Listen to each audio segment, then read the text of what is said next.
All right, let's talk about one of the most dreaded moments in any professional setting, shall we? That moment you're asked to introduce yourself. By the end of this, I promise you'll know how to turn that moment of pure anxiety into your most powerful strategic pitch. Oh, you know that feeling, right?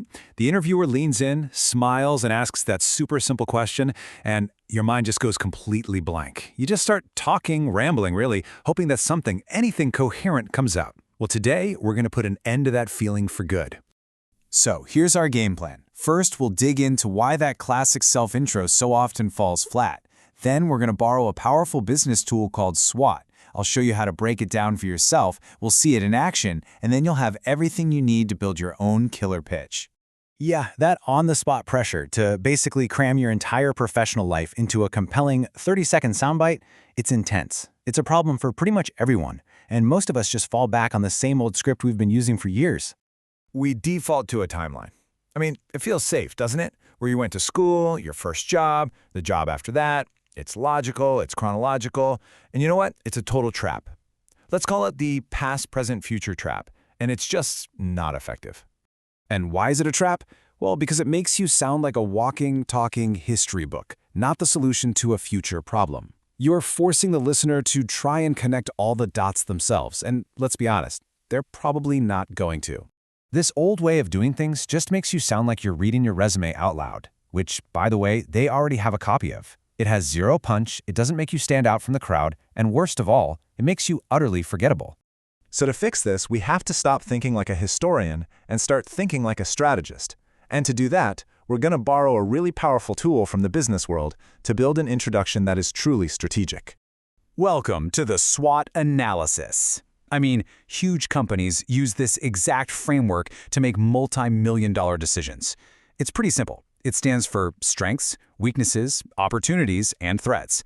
And we're going to use it to build an introduction that is absolutely impossible to ignore. So let's translate this for a personal pitch. Strengths are your core assets, right? Your superpowers. Weaknesses are simply your areas for growth. Opportunities, and listen up, this is the secret sauce, are how you connect your strengths to their goals. And threats, those are the unspoken worries that you're going to solve for them before they even think to ask. Okay, so we have the ingredients, but how do we actually turn these 4 parts into a story that flows? Let's break it down, piece by piece. You always start here. After your name and title, you lead with your 2 or 3 most relevant strengths, and the key word there is relevant. Don't just list things you're good at, list the things you're good at that they desperately need. Get specific and be confident about it. Okay, deep breaths everyone. Now for the part that makes us all a little nervous, weaknesses.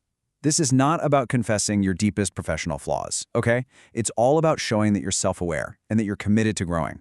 You just have to frame it in a safe way. The key here is all in the language.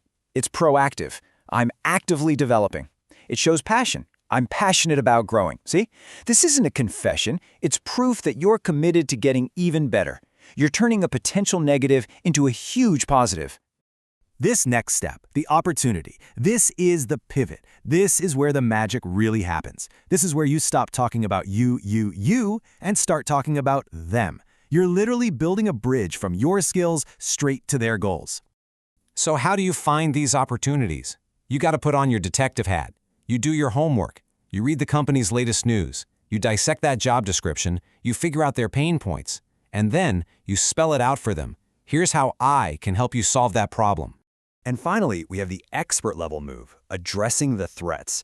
Now, a threat is just any potential worry or objection the interviewer might have about you. And instead of just waiting for them to bring it up, you address it head-on, which takes all the power away from that little objection.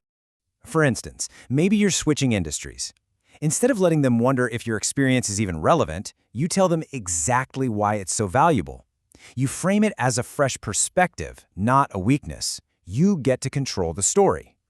Okay, theory is great, but let's actually hear what this sounds like out in the wild. We're going to walk through a full example right now so you can see how all these pieces fit together to make something really powerful.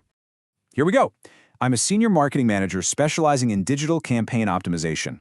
While my background is primarily in B2C, I'm actively deepening my B2B expertise because I'm so excited by our move into enterprise software and see a huge opportunity to apply my data-driven approach to that new market. I'm confident my core skills in user acquisition are highly transferable and will bring a fresh perspective to that challenge. Did you catch that? In just 4 sentences, you've told a complete strategic story that's all about them. So look, the big idea here isn't just to give you a formula to memorize. It's about a fundamental shift in your mindset. This is the whole point. This is the one thing I want you to remember. Stop being a walking resume. The old past, present, future trap is done. From this moment on, you are not a collection of your past jobs. You are a strategic solution to their future opportunity. And that really just leaves you with one final question to think about. Before your next interview, your next networking event, don't just think about your past, think about their future. What opportunity, what goal, what challenge do they have that you are perfectly positioned to solve? Figure that out, and I guarantee you will never give a forgettable introduction again.